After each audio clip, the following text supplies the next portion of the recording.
Հարգելի պատգամավորներ, ազգային ժողովի 2026 թվականի փետրվարի 10-ին գումարվող հերթական նիստերի օրակարգի նախագծի առաջին բաժնում պարտադիր քննարկման ենթակա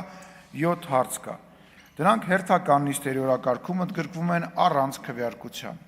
Երկրորդ բաժնում 22 նախագիծ կա։ Ազգային ժողովի խորհուրդը փետրվարի 9-ի նիստում քննարկել է այս բաժնում նախագծերի ընդգրկման, դրանց քննարկման,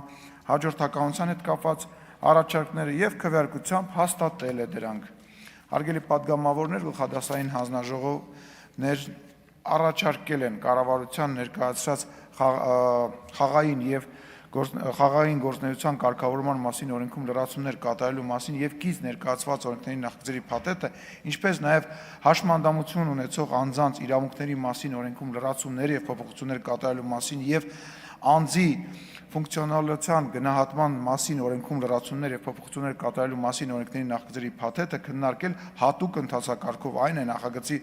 փաթեթների երկրորդ ընթերցմամբ քննարկումը կազմակերպել առաջին ընթերցմամբ ընդունելուց հետո 24 ժամվա ընթացքում։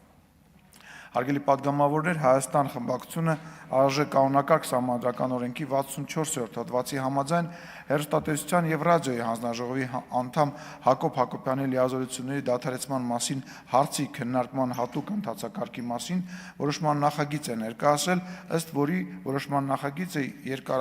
ներկայացրելուց խմբակցության հիմնական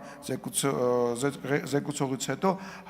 հարակից զեկուցմամբ հանդես է գալիս կոռուպցիայի կանխարգելման հանձնաժողովի նախագահը։ Տեղեկացնեմ, որ ԱԺ կանոնակարգ սահմանադրական օրենքի 64-րդ հոդվածի համաձայն հարցերի քննարկման հատուկ ընթացակարգի մասին ազգային ժողովի որոշման նախագիծը քվեարկության է դրվում առանց քննարկման։